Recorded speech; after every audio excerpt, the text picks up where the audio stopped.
Hello to all, welcome back to the digital communication series. यहाँ पे आज हमारा टॉपिक है analogue to digital conversion.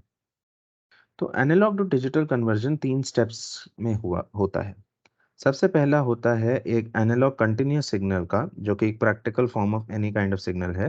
Analogue continuous signal जो है उसे हमें कन्वर्ट करना होता है सबसे पहले एक डिस्क्रीट सिग्नल में। तो डिस्क्रीट सिग्नल में कन्वर्ट करने का लॉजिक जो है, now this means continuous time to discrete time. ये प्रोसेस को कहते हैं सैम्पलिंग।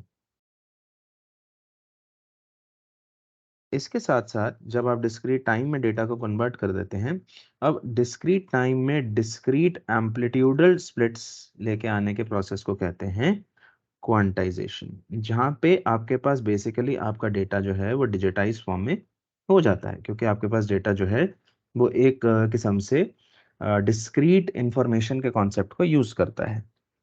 और यूजुअली क्योंकि आपके वीएलएसआई सिस्टम्स और बाकी सारे जो प्रोसेसेस हैं वो सारे के सारे बाइनरी इंफॉर्मेशन के ऊपर एनफोर्स्ड होते हैं, या किसी भी एक फॉर्म के एनकोडिंग प्रोसेस के ऊपर जनरेटेड होते हैं। तो इसके आगे एक लॉजिक लगाया जाता है जिसको कहते हैं एनकोडर। और कॉन्सेप्ट ये होता है कि जितने आपके वोल्टेज लेवल्स आपने जनरेट करे हैं, उन सब वोल्टेज लेवल्स की एक रिप्रेजेंटेशन का लॉजिक बनता है। लेट्स से कि अगर आपके पास 0 1 2 3 करके वोल्टेज लेवल्स हैं, तो हर एक के लिए एक sample code word, for example अगर मैं 3 बिट के कोड वर्ड की बात करता हूँ, तो 0 0 0 0 0 1 0 1 0 0 1 1 इस तरीके से मेरे कोड वर्ड्स डिजाइन होते चले जाते हैं। तो जब आपकी इंफॉर्मेशन भेजी जाती है, तो इंफॉर्मेशन जो है वो instead of sending the voltage levels directly, what you are sending is are these bits represented in some sort of pulse formats. तो आपका जो टॉपिक है वो शुरू होता है एनालॉग टू डिजिटल का सैम्पलिंग से, यानी कि how do we convert a continuous time signal into a discrete time signal. So the idea is that we are trying to convert continuous time signal into a discrete time signal. आप एक simulation process देख सकते हैं जिसके अंदर आपके पास information दे रखी है, ये कंटिन्यूस सिग्नल है और ये उसका एक so called ideal counter part है। Practically, there are 3 types of sampling that are associated. So, types of sampling are ideal sampling, natural sampling, and flat top sampling. आप यहाँ देख सकते हैं कि जहाँ आइडियल सैम्पलिंग है वहाँ पे आपका जो एक्चुअल इंफॉर्मेशन है, वो एक्चुअल इंफॉर्मेशन का जो डेटा आया है आपका, वो आपके पॉइंट्स को सिर्फ एक आइडियल इम्पल्सेस के तौर पे रिट्रेस कर रहा है। जबकि अगर आप नेचुरल सैम्पलिंग की बात करेंगे, तो उसकी विड्थ इनफाइनाइटली स्मॉल नहीं होती, वो एक आइडियल इम्पल्स की तरह नहीं चलता है। इंस्टेड उसका सीन ये होता है कि आपके पास जो नेचुरल सैम्पलिंग का लॉजिक है वो ये कहता है कि जो आपकी इंफॉर्मेशन है उसका एक फाइनाइट चंक, यानी कि जितनी पोर्शन के लिए आपका डेटा अलाउ किया जा रहा है आना, वो पोर्शन अपनी वेव की ओरिजिनल फॉर्मेट को रिटेन करते हुए चलता है। जिसकी वजह से क्या होता है कि आपका इंफॉर्मेशन जो है वो basically so called discrete way में स्प्लिट नहीं होता। तो नेचुरल सैम्पलिंग जो है it's not a good fit for analogue to digital conversion, because आपके पास इंफॉर्मेशन अभी भी यहाँ पे बहुत ज़्यादा है। तो इसका जो एक प्रैक्टिकल स्टैंड पॉइंट पे जो चीज़ बहुत ज़्यादा यूज़ करी जाती है वो है flat top sampling. Flat top sampling का लॉजिक ये है कि आपकी जो इंफॉर्मेशन है उसका जहाँ पे राइजिंग एज है, वो इंफॉर्मेशन एक फाइनाइट ड्यूरेशन के लिए भेजी जाती है, और उसके अलावा इंफॉर्मेशन का लॉजिक जो है नहीं है। तो जो इसका राइजिंग एज है उसके ऊपर इंफॉर्मेशन है, यानी कि जहाँ पे आपका वेव ये शुरू हो रहा है उसके ऊपर ये लॉजिक है। तो ये है फ्लैट टॉप सैम्पलिंग। हालांकि एनालॉग टू डिजिटल कन्वर्जन के पॉइंट ऑफ व्यू से अगर हम बात करें, तो सैम्पलिंग का रेलेवेंस मैथमेटिकली वहां तक है कि जहां तक हम सैम्पलिंग से ओरिजिनल डेटा को रिकवर कर पाए। तीनों ही इस टाइप की सैम्पलिंग के अंदर डेटा को रिकवर करना एक ही तरीके के कॉन्सेप्ट से बिल्कुल फीजिबल है, which is low pass filtering. अब इस कॉन्सेप्ट पे चलते हैं कि ये सैम्पलिंग के साथ लो पास फिल्टरिंग का रिश्ता क्या है और किस तरीके से चलता है। तो सबसे पहले बात करते हैं कि एक आइडियल सैम्पलिंग का सिस्टम जो है वो बनाया कैसे जाएगा। हमारा डिस्कशन आज का सिर्फ आइडियल सैम्पलिंग पे ही रहेगा, क्योंकि आइडियल सैम्पलिंग से सिर्फ थोड़ा सा मॉडिफिकेशंस करने पे हमारी इंफॉर्मेशन जो है वो फ्लैट टॉप और उसके आगे चली जाती है। From the relevance of digital communication standpoint, I don't think we require more than ideal sampling. तो मेरे पास ये इंफॉर्मेशन सिग्नल है जिसको मैंने मल्टीप्लाई किया, जिसे कहा जाता है एक पीरियोडिक इम्पल्स ट्रेन से। ये पीरियोडिक इम्पल्स ट्रेन जो है इसका एम्पलीट्यूड 1 है और इसका जो टाइम गैप है किन्हीं दो इम्पल्सेस के बीच में वो ts सेकंड्स का है। तो इसे रिप्रेजेंट किया जाता है डेल्टा सबस्क्रिप्ट ts t के तौर पे।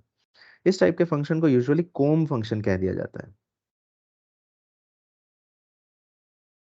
For obvious reasons. तो अगर मैं इस डेटा को मल्टीप्लाई कर देता हूं, यानी कि इस सिग्नल और इस कोम फंक्शन को मल्टीप्लाई कर देता हूं, तो मल्टीप्लाइंग का लॉजिक ये हुआ कि जहां जहां पे ये डेटा एग्जिस्ट करता है वहां वहां पे मेरी इंफॉर्मेशन आएगी, और जहां जहां ये इंफॉर्मेशन खत्म हो जाती है बीच बीच में, यानी कि ये जीरो हो जाता है, वो इंफॉर्मेशन यहाँ पे नहीं आएगी। इसका मतलब ये हो गया कि मेरे पास एक डिस्क्रीट सिग्नल एक्स एन के तौर पे जनरेट हो जाएगा। अब सवाल यहाँ पे ये है कि एक्स एन, अगर मैं कुछ भी सिग्नल कर रहा हूँ, मैं कुछ भी किस्म की प्रोसेसिंग कर रहा हूँ, तो पहला सवाल, सबसे पहला सवाल ये उठता है कि इससे डेटा वापस आएगा कैसे। तो इससे वापस डेटा लाने के लिए हमें सबसे पहले समझना पड़ेगा इसके फ्रीक्वेंसी डोमेन स्पेक्ट्रम एनालिसिस को। तो आइए आज उसकी डिस्कशन करते हैं। फ्रीक्वेंसी डोमेन एनालिसिस करने के लिए थोड़ी सी मैथ लगेगी, तो लेट्स टॉक अबाउट इट। इसके लिए हमें कुछ सिग्नल एंड सिस्टम के बेसिक्स चाहिए होंगे। तो जहाँ जहाँ पे जो रेलेवेंट है मैं सिग्नल एंड सिस्टम के लॉजिक्स के साथ में आपको बताता चला जाता हूँ। सबसे पहले सिग्नल एंड सिस्टम के कॉन्सेप्ट्स की जहाँ पे हमें ज़रूरत है उसकी बात करते हैं। एसएनएस कॉन्सेप्ट्स में सबसे पहले हमारा आ जाता है कि फोरियर सीरीज कोएफिशिएंट्स कैसे निकाले जाएंगे। सो फोरियर हमारा फोरियर सीरीज कोएफिशिएंट्स निकाले जाते हैं किसी भी पीरियोडिक सिस्टम के लिए। So Fourier series of home function करते हैं। तो फोरियर सीरीज निकालने के लिए आपका जो प्रोसेस होता है वो है 1/ts which is the time period minus ts/2 to ts/2, that means it is running on one period of the wave, delta subscript ts t e to the power minus j k omega naught t dt। यहाँ पे omega naught जो है वो भी fundamental frequency से related है, यानी कि 1/ts के मल्टीपल्स पे चल रहा है। तो कायदे से omega naught is equal to 2π/ts। अब आगे चलते हैं। तो यहाँ पे एक साथ में मैं बात और इंडिकेट कर देना चाहता हूँ कि जब आप एक होम फंक्शन लिख रहे हैं तो उसकी मैथमेटिकल डेफिनेशन किस तरीके से लिखी जा सकती है। I think this should be fairly obvious that this will be somewhere like n is equal to minus infinity to infinity. Please note कि मैंने यहाँ पे time t is equal to 0 कहीं मेंशन नहीं किया, आप करना चाहें कर सकते हैं, but this is to indicate कि ये infinite set of samples. So you have delta function t minus N T S, जिसका मतलब है कि हर टी एस टाइम के ऊपर एक डेल्टा फंक्शन, यानी कि ये क्रॉनिकल्स इम्पल्स आपके पास आ रही है। आगे चलते हैं और इसका कॉन्सेप्ट देखते हैं। अब ये इक्वेशन जो हमने यहाँ लिखी है इसे यहाँ पे रिप्लेस करा जाए और देखें कि क्या होता है। आपके पास 1/ts integration minus ts/2 to ts/2 summation delta t minus N T S e to the power minus j k omega naught t dt। अब यहाँ पे n और t दो इंडिपेंडेंट वेरिएबल्स हैं, यानी कि आपकी इंटीग्रेशन और समेशन जो कि दोनों लीनियर ऑपरेशंस है ये इंटरचेंजेबल है। इंटरचेंज करने से क्या होगा, मेरे पास summation n equals minus infinity to infinity integration of delta t minus N T s. अब ये delta t minus N T s की सिर्फ एक ही डेल्टा फंक्शन है जो माइनस ts/2 से ts/2 के बीच में एग्जिस्ट करेगा, इसके अलावा कुछ एग्जिस्ट करने नहीं वाला। इसका मतलब है कि आपका जो n का ये समेशन है ये अपने आप ही खत्म हो जाएगा। हम पूरा स्टेटमेंट यहाँ लिख देते हैं, t s e to power minus j k omega not t d T.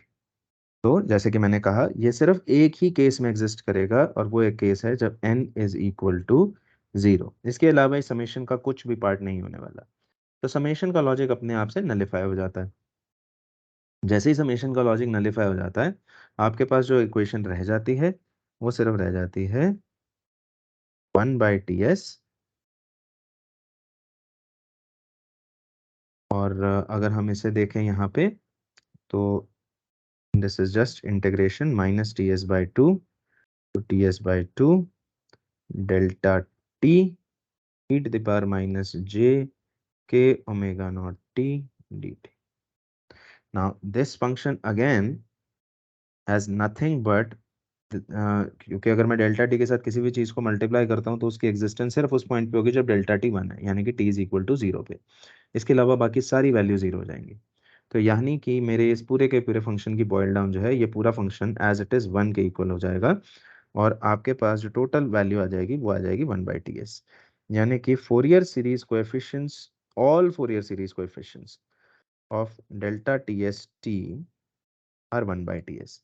इसका इंटरप्रिटेशन क्या है? आपके 1/TS टाइम इंटरवल के गैप पे, not time interval, frequency interval of 1/TS के गैप पे एक इम्पल्स ट्रेन कोम फंक्शन का फोरियर स्पेक्ट्रम भी एक इम्पल्स ट्रेन होता है। बस अब ये फ्रीक्वेंसी की इम्पल्सेस हैं, और जो इनका एम्पलीट्यूड है, सबका एम्पलीट्यूड 1/TS है। ठीक है, जहां 1 था यहाँ 1/TS है।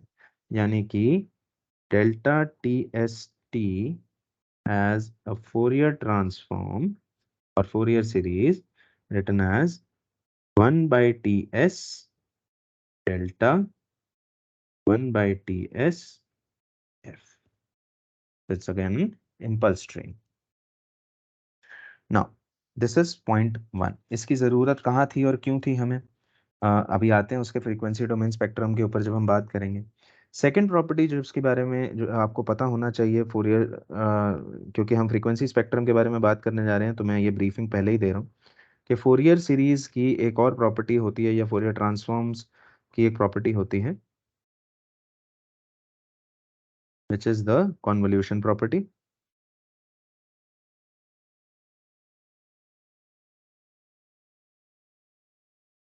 कॉन्वोल्यूशन प्रॉपर्टी कहती है कि अगर मेरे पास दो टाइम डोमेन फंक्शंस हैं, x1t कन्वॉल्व्ड विद x2t, तो इनके जो भी फोरियर ट्रांसफॉर्म रिप्रेजेंटेशंस होंगी, x1f x2f, वो फ्रीक्वेंसी डोमेन में मल्टीप्लाई हो जाएंगे। सिमिलरली एक प्रॉपर्टी है जिसे कहते हैं मॉड्यूलेशन प्रॉपर्टी।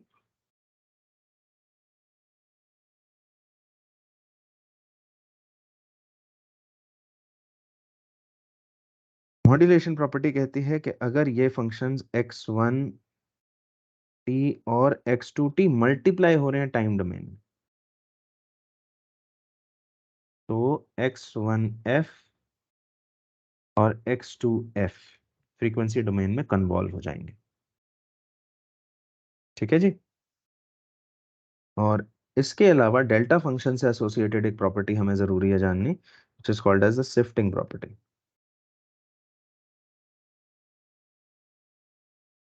शिफ्टिंग प्रॉपर्टी ये कहती है कि अगर मेरे पास एक xt है जिसे कन्वॉल्व किया जा रहा है एक डेल्टा फंक्शन से, जो कि एक डिलेड सैंपल है, यानी कि अगर मेरे पास xt कोई भी सिग्नल है और एक डेल्टा पल्स है जो कि टी नॉट टाइम के ऊपर एग्जिस्ट कर रही है, तो इस कॉन्वोल्यूशन का रिजल्ट जो है वो होगा बेसिकली इसका ये फोरियर सीरीज की प्रॉपर्टी नहीं है, ये डेल्टा फंक्शंस की प्रॉपर्टी है कि इसका जो आपका रिजल्टेंट निकलेगा इस फंक्शन का, वो निकलेगा x T minus T not.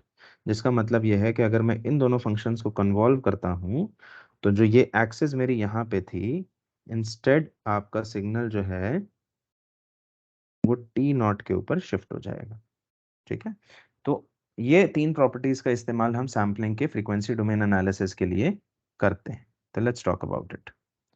अब इसका फ्रीक्वेंसी डोमेन एनालिसिस करने के लिए आपने देखा कि आपके पास तीन चीज़ें हैं। आपने मल्टीप्लिकेशन किया, यानी कि आप इसके फोरियर सीरीज को यूज़ कर रहे हो, फोरियर सीरीज कोएफिशिएंट्स, और इसका जो भी आपका फोरियर सीरीज फ्रीक्वेंसी रिप्रेजेंटेशन है, इनका मल्टीप्लिकेशन हो रहा है टाइम डोमेन में, तो फ्रीक्वेंसी डोमेन सिस्टम्स का का कॉन्वोल्यूशन होगा फ्रीक्वेंसी डोमेन में। तो करते हैं उसकी बात, यानी कि वापस बैक टू सैम्पलिंग। और हमारे पास अब जो डेटा है वो ये है, लेट्स से कि मेरे पास एक्स एफ नाम से मेरे एक्स टी का एक स्पेक्ट्रम है। This is a very famous example कि इसे नॉर्मली ट्रायंगुलर फॉर्म में ले लिया जाता है। लेट्स से कि वो बी और माइनस बी के बीच में वेरी कर रहा है, ठीक है जी। और दूसरा आपने देख ही लिया है कि आपका जो फ्रीक्वेंसी डोमेन कैरेक्टराइजेशन है एक कोम फंक्शन का, वो इस तरीके से बना हुआ है कि आपका 1/ts का सेपरेशन है फ्रीक्वेंसीज के बीच में, और 1/ts का ही एम्पलीट्यूड है जो आपके हर सिग्नल का आ रहा है। यहाँ पे भी अज्यूम कर लीजिए कि ए नाम का एम्पलीट्यूड है एक्सएफ का, जो भी आपका मैक्सिमम एम्पलीट्यूड ये सिस्टम ले रहा है। एंड अकॉर्डिंगली अगर टाइम डोमेन में ये दोनों मल्टीप्लाई हो रहे थे तो ये फ्रीक्वेंसी डोमेन में कन्वॉल्व होंगे।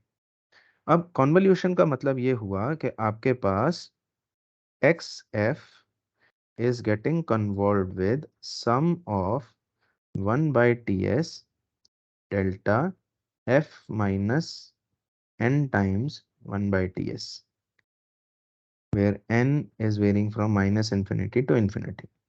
जैसे कि मैंने कहा कि शिफ्टिंग प्रॉपर्टी के अकॉर्डिंग आपका अगर दो फंक्शंस कन्वॉल्व हो रहे हैं तो उनका रिजल्टेंट जो है वो डायरेक्टली आपके सिग्नल के रेप्लिका के क्रिएट होने में होगा, और एग्जैक्ट उस पोजीशन पे जहां पे आपका रेप्लिका या जहां पे आपका डेल्टा फंक्शन एग्जिस्ट कर रहा है। क्योंकि कॉन्वोल्यूशन एक लीनियर ऑपरेशन है, इसकी वजह से आपका समेशन और कॉन्वोल्यूशन जो है वो इंटरचेंजेबल है। और आपका ये लॉजिक हो जाएगा कि this will be n is equal to minus infinity to infinity 1/ts X F convolved with delta f minus n/ts, and this will result in simply n is equal to minus infinity to infinity 1 divided by ts x of f minus n/ts। अब अगर मैं इसे perspective में समझूं तो इसका मतलब ये होगा कि this graph will turn out to be equal to, let's say that this is point 0, this is point 1/ts, this is 0.2/ts, this is minus 1/ts, this is minus 2/ts। तो 0 के ऊपर एक रेप्लिका, ts के ऊपर एक replica, 2/ts के ऊपर एक रेप्लिका, सिमिलरली नेगेटिव्स, और हर एक पॉइंट पे एक रेप्लिका ये क्रिएट होता चला जाएगा इनफाइनाइटली। और इन सब रेप्लिकास का जो एम्पलीट्यूड होगा वो होगा a डिवाइडेड बाय ts, ठीक है जी। तो ये है मेरा सैम्पलिंग का फ्रीक्वेंसी डोमेन कैरेक्टराइजेशन। अब यहां से पिक्चर निकल के आती है कि अगर मुझे ओरिजिनल सिग्नल यानी कि सिर्फ ये स्पेक्ट्रम बाहर चाहिए बी और माइनस बी के बीच में, स्केलिंग फैक्टर की हमें इतनी चिंता नहीं है, स्केलिंग फैक्टर तो हम एम्पलीफिकेशन वगैरह से निकाल सकते हैं। लेकिन अगर मेरे पास ये इंफॉर्मेशन एक्सट्रैक्ट हो जाती है तो मेरा काम चल जाता है, यानी कि मैं रिकंस्ट्रक्शन कर सकता हूँ। इसका मतलब ये है कि इस सिस्टम को निकालने के लिए सिंपली अगर इस सिस्टम को मुझे एक्सट्रैक्ट करना है और मेरे पास एक रेप्लिकेटेड स्पेक्ट्रम इस तरीके से चल रहा है, all I simply need to do is that I need to use something which is called a low pass filter with a tight bandwidth around the information that I require. If I put this through a low pass filter, what will happen is कि B और minus B के बीच का जो मेरा ये portion है इसे मैं एक्सट्रैक्ट कर लूंगा, और बाकी पोर्शंस को मैं इग्नोर कर दूंगा, निगलेक्ट कर दूंगा, स्टॉप बैंड कर दूंगा, एटेन्यूएट कर दूंगा, डिलीट कर दूंगा, किसी भी तरीके से उसको कह लीजिए। बट बेसिकली आप इस इंफॉर्मेशन को एक्सट्रैक्ट कर पाएंगे, यानी कि any time that you want to reconstruct a signal, reconstruct a sampled signal, what you need to do is just pass it through a low pass filter. So this is for signal reconstruction. Interestingly enough, Low pass filtering not only is applicable for ideal sampling, it is applicable for all forms of sampling, natural sampling, flat top sampling, etc. And also recovery के time पे कई बारी sample and hold circuitry का use किया जाता है signal strength को improve करने के लिए। उस सिचुएशन में भी हमारा जो लो पास फिल्टर है वही एप्लीकेबल प्रोसेस होता है। इसकी मैथमेटिक्स अवेलेबल है, चाहें तो आप इसको सर्च कर सकते हैं। यहाँ हम अभी उसकी मैथमेटिक्स की डीप में नहीं जा रहे। तो सिग्नल रिकंस्ट्रक्शन इस सिचुएशन में हमारे पास यहाँ पे पॉसिबल हो जाती है। अब बात कर लेते हैं एक बारी जरा एक कॉन्सेप्ट की जिसको कहते हैं एलियासिंग, यानी कि ऐसी एक परेशानी जिससे मेरी सैम्पलिंग का डेटा रिकवरेबल नहीं रहता है। एलियासिंग को बहुत तरीके से सैम्पलिंग के कॉन्सेप्ट में पढ़ा जाता है। हम इसे डिजिटल कम्युनिकेशन के परस्पेक्टिव में अगर पढ़ें तो उसका लॉजिक कुछ इस तरीके से है कि आप एक बाउंड बना रहे हैं, आप एक लिमिट बना रहे हैं, एफ एस और बी के बीच में एक रिलेशन, एक रिश्ता बांध रहे हैं जिससे आप ये आइडेंटिफाई कर सकें कि आपका स्पेक्ट्रम कब ओवरलैपिंग स्पेक्ट्रम नहीं बनेगा। तो लेट्स से मेरे पास ये एफ एस यानी कि 1/TS की वैल्यू है, ये 0 है, और इन दोनों के बीच में मेरे पास यहाँ पे एक रेप्लिकेटेड स्पेक्ट्रम चल रहा है। रेप्लिकेटेड स्पेक्ट्रम का पहला पॉइंट यहाँ पे बी है, और इस स्पेक्ट्रम का पॉइंट जो है अगर मैं इधर मार्क कर दूं तो ये एफ एस माइनस बी के तौर पे रहेगा। ऑफकोर्स बी इस तरफ और बी इस तरफ, तो ये पॉइंट उसी तरीके से एफ एस प्लस बी रहेगा। अब अगर मैं एक ऐसी पॉइंट देखूं कि भाई जब तक मेरा F S minus B is obviously should be greater than और इक्वल टू बी, अगर ऐसा नहीं होगा तो क्या होगा? What if let's say F S minus b is less than b? What will happen? In such a situation, if this is 0, this is fs, and what is going happening is that fs minus b is smaller than the value of b, right? So what will happen is that there is a spectrum between b and minus b. There is a spectrum between fs minus b and fs plus b. And यहाँ पे ये जो portion है ये overlap हो जाएगा। इस overlap की वजह से क्या होगा दैट मेरे पास सिग्नल का जो एक्चुअल स्पेक्ट्रम बनेगा उसके अंदर ये पोर्शन हमेशा उड़ता चला जाएगा, और ये सिस्टम जब लो पास फिल्टर करके निकाला जाएगा तो इसके ये फ्रीक्वेंसी कंपोनेंट्स खराब हो जाएंगे, जिसका मतलब ये है कि हमारे पास रिकवरी में डेटा का लॉस होगा। इसे कहते हैं एलियासिंग। एलियासिंग की एक्चुअल डेफिनेशन ये है कि when a high frequency component starts acting as a lower frequency component or is available for detection in a lower frequency components detection area।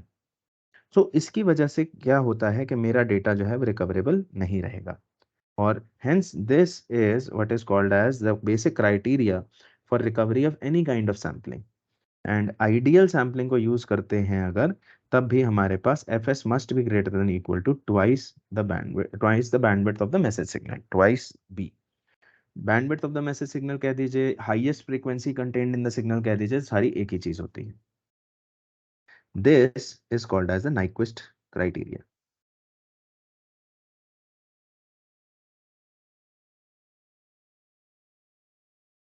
ठीक है, सो यहां से हमारे पास आता है कि नाइक्विस्ट क्राइटेरिया क्या है। Nyquist criteria is that F S must be greater than equal to twice the bandwidth of the message signal.